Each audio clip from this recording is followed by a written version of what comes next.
ಅಸ್ಮದ್ಗುರುಭ್ಯೋ ನಮಃ. ಐಂ ಹ್ರೀಂ ಶ್ರೀಂ ಶ್ರೀಮಾತ್ರೇ ಲಲಿತಾಂಬಿಕಾಯೇ ನಮಃ. ಶ್ರೀ ವಿಷ್ಣುರೂಪಾಯ ನಮಃ ಶಂಕರಾಯ. 2026ನೇ ವರ್ಷಕ್ಕೆ ತುಲಾರಾಶಿಯವರ ಫಲಾದಿಗಳಲ್ಲಿ ಯಾವ ಲಾಭ ನಷ್ಟಾದಿಗಳಿರುತ್ತೆ? ಈ ತುಲಾರಾಶಿಯಲ್ಲಿ ಮುಖ್ಯವಾಗಿ ವಿಶಾಖ ನಕ್ಷತ್ರ, ಚಿತ್ತಾ ನಕ್ಷತ್ರ ಹಾಗೆ ಸ್ವಾತಿ ನಕ್ಷತ್ರಗಳು ಯುಕ್ತವಾಗಿ ಬರ್ತಕ್ಕಂಥದ್ದು ಈ ತುಲಾರಾಶಿ. ಈ ತುಲಾರಾಶಿಯವರು ಸರ್ವತಾ ಸ್ವಯಂಕೃತವಾಗಿ ತಮ್ಮ ಸ್ವಾವಲಂಬಿಗಳಾಗಿ ತಮ್ಮ ಬದುಕನ್ನು ತಾವು ಕಟ್ಟಿಕೊಳ್ಳುವಂತಹ ಧಾವಂತದಲ್ಲಿ ಯಾವಾಗಲೂ ಆಲೋಚನೆ ಮಾಡ್ತಾ ಇರತಕ್ಕಂಥವ್ರು ಆಗಿರ್ತಾರೆ.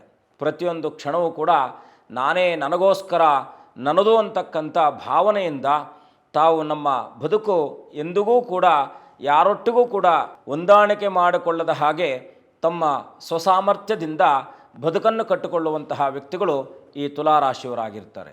ಆದರೆ ಎಂದಿಗೂ ಕೂಡ ಈ ವಂಚನೆಯುಕ್ತವಾದಂಥ ವ್ಯಕ್ತಿಗಳಿಂದ ನೀವು ಸಾಕಷ್ಟು ವಂಚನೆಗೆ ಒಳಗಾಗ್ತಾನೇ ಇರ್ತೀರ. ಹಾಗಾಗಿ ಈ ವರ್ಷವೂ ಕೂಡ ಅದರಿಂದ ಭಿನ್ನವಾದದ್ದಲ್ಲ.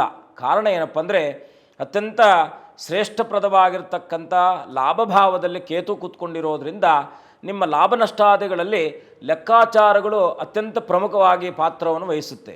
ಹಾಗಾಗಿ ಆ ಲೆಕ್ಕಾಚಾರದ ಬದುಕನ್ನು ನೀವು ಕಂಡುಕೊಂಡಿದ್ದೇ ಆದರೆ ಏನಪ್ಪ ಅಂದರೆ, ಈ ತುಲಾರಾಶಿಯವರಿಗೆ ಮುಖ್ಯವಾಗಿ ಕುಂಭರಾಶಿಯಲ್ಲಿ ರಾಹುಸ್ಥಿತನಿದ್ದು, ಮೀನದಲ್ಲಿ ಶನಿ ಸ್ಥಿತನಾಗಿದ್ದು, ಇನ್ನು ದಶಮಕ್ಕೆ ಗುರುವಿರತಕ್ಕಂಥದ್ದು, ಇನ್ನು ಸೋದರರಿಂದ, ತಂದೆಯ ಸಹೋದರರಾದಂಥ ಚಿಕ್ಕಪ್ಪಂದಿರಿಂದಲೂ ಕೂಡ ನಿಮಗೆ ಈ ವರ್ಷದಲ್ಲಿ ಯಾವುದೋ ಸ್ಥಿರಾಸ್ತಿಗಳಲ್ಲಿ ಅಂದರೆ ವಂಶಪಾರಂಪರಗತವಾಗಿ ಬಂದಿರತಕ್ಕಂಥ ಆಸ್ತಿಗಳಲ್ಲಿ ಏನೋ ಅಡೆತಡೆಗಳಾಗಿ ಅದರ ವಿಚಾರದಲ್ಲಿ ನೀವು ತುಂಬ ಆಲೋಚನೆಗಳಲ್ಲಿದ್ದಾಗ ಅದೂ ಕೂಡ ಈ 2026ನೇ ವರ್ಷದಲ್ಲಿ ಶುಭಪ್ರದವಾಗಿರ್ತಕ್ಕಂಥ ಫಲವನ್ನು ಕೊಡ್ತಕ್ಕಂಥದ್ದಾಗುತ್ತೆ. ಇನ್ನು ಸಂಗೀತಗಾರರಿಗೆ, ಈ ಒಂದು ಸಿನಿಮಾ ರಂಗದಲ್ಲಿದ್ದಂಥವ್ರಿಗೂ ಕೂಡ ಈ 2026ನೇ ವರ್ಷದಲ್ಲಿ ನಿಮಗೆ ಆನಂದಕರವಾಗಿರ್ತಕ್ಕಂಥ ಲಾಭವನ್ನು ತಂದುಕೊಡ್ತಕ್ಕಂಥ ವರ್ಷ ಈ ವರ್ಷ ಆಗುತ್ತೆ.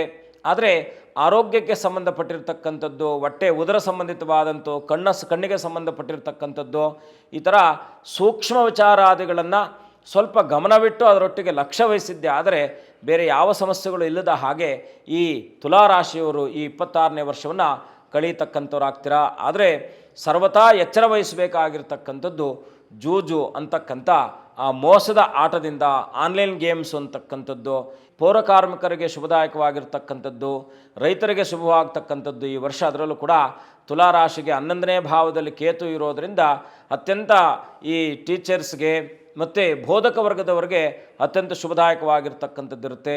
ಮೇಲಾಗಿ ರೈತರಿಗೆ ಮತ್ತು ಕೃಷಿಕರಿಗೂ ಕೂಡ ಇನ್ನೊಂದಷ್ಟು ಲಾಭವನ್ನು ತಂದುಕೊಡುವಂಥ ವರ್ಷ 2026ನೇ ವರ್ಷ ಆಗಿರುತ್ತೆ. ವಿಶೇಷವಾಗಿ ಮದುವೆಗೆ ಸಂಬಂಧಪಟ್ಟ ಹಾಗೆ ದೂರದಲ್ಲಿರ್ತಕ್ಕಂಥ ಸಂಬಂಧಗಳು ಬರ್ತಕ್ಕಂಥದ್ದಾಗುತ್ತೆ. ಇಷ್ಟು ದಿವಸ ಇಲ್ಲೆಲ್ಲೋ ನಿಮ್ಮ ಒಂದು ಹತ್ತಿರದಲ್ಲಿರ್ತಕ್ಕಂಥ ಸಂಬಂಧಗಳಲ್ಲಿ ನೋಡ್ತಾ ಇರ್ತಕ್ಕಂಥದ್ದು ಇರ್ತೀರಾ. ಆದರೆ ಈ 2026ನೇ ವರ್ಷದಲ್ಲಿ ದೂರದಿಂದ ನಿಮಗೆ ಸಂಬಂಧಗಳು ಹೆಚ್ಚು ಬರ್ತಕ್ಕಂಥ ಸಂಭವ ಇರೋದರಿಂದ ಅದರೊಟ್ಟಿಗೂ ಕೂಡ ಲಕ್ಷ್ಯ ವಹಿಸಿ. ಪ್ರಾಂತ್ಯವಾರದಲ್ಲಿ ಸ್ವಲ್ಪ ಏರುಪೇರುಗಳಾಗ್ಬೋದು, ನಿಮ್ಮ ನೆರೆಹೊರೆಯವರದೊಟ್ಟಿಗೆ ಸ್ವಲ್ಪ ಏನಾದರೂ ಮನಸ್ತಾಪಗಳಾಗ್ತಕ್ಕಂಥ ವ್ಯತ್ಯಾಸಗಳಿರ್ತಕ್ಕಂಥದ್ದಿರುತ್ತೆ. ಸ್ವಲ್ಪ ಜಾಗ್ರತೆ ವಹಿಸಿ. ಯಾವುದೇ ಸಣ್ಣ ಪುಟ್ಟದಾಗಿರ್ತಕ್ಕಂಥ ರೋಗಾದಿಗಳು ನಿಮ್ಮನ್ನು ಬಾಧಿಸಲಿಕ್ಕೆ ಪ್ರಾರಂಭ ಮಾಡಿದಾಗ ಕೂಡಲೇ ನೀವು ಔಷಧೋಪಚಾರಗಳನ್ನು, ಅದಕ್ಕೆ ಸರಿಯಾದ ಚಿಕಿತ್ಸೆಯನ್ನು ಪಡೆದುಕೊಳ್ತಕ್ಕಂಥದ್ದು ಕೂಡ ಅಷ್ಟೇ ಪ್ರಮುಖವಾಗಿರ್ತಕ್ಕಂಥದ್ದಾಗುತ್ತೆ. ಒಟ್ಟಾರೆಯಾಗಿ 2026ನೇ ವರ್ಷದಲ್ಲಿ ಮಿಶ್ರ ಫಲದಲ್ಲಿರ್ತಕ್ಕಂಥವರಾಗ್ತಾರೆ. ಹಾಗಾಗಿ ಈ ಮಿಶ್ರ ಫಲಾದಿಗಳು ಶುಭ ಫಲವನ್ನು ತಂದುಕೊಡಬೇಕಾದ್ರೆ ನೀವು ಮಾಡಬೇಕಾಗಿರ್ತಕ್ಕಂಥದ್ದು ವಿಶೇಷವಾಗಿ ಭುವನೇಶ್ವರಿ ತಾಯಿ ಆರಾಧನೆ ಅಥವಾ ಬನಶಂಕರಿ ದೇವಿಯ ಆರಾಧನೆ ಮಾಡೋದರಿಂದ ಶುಭವನ್ನು ಕಾಣಬಹುದು. ಷೇರು ಮಾರ್ಕೆಟ್ನಲ್ಲಿರ್ತಕ್ಕಂಥವರು ಸಾಧ್ಯವಾದಷ್ಟು ಎಷ್ಟು ನಿಮಗೆ ಸಾಧ್ಯವಾಗುತ್ತೋ, ನಿಮಗೆ ತಿಳುವಳಿಕೆ ಇದ್ದಷ್ಟು ಮಾತ್ರ ನೀವು ಅದರಲ್ಲಿ ಹೂಡಿಕೆ ಮಾಡ್ತಕ್ಕಂಥದ್ದನ್ನು ಮಾತ್ರ ಅಭ್ಯಾಸ ಮಾಡಿಕೊಳ್ಳಿ. ಲಕ್ಷ್ಮೀ ವೆಂಕಟರಮಣನ ದರ್ಶನ, ತಾಯಿ ಬನಶಂಕರಿ ದೇವಿಯ ದರ್ಶನ ಇನ್ನಷ್ಟು ಶುಭವನ್ನು ತಂದುಕೊಡ್ತಕ್ಕಂಥದ್ದಾಗುತ್ತೆ. ಶುಭವಾಗಲಿ. ಲೋಕ ಸಮಸ್ತ ಸುಖಿನೋ ಭವಂತು.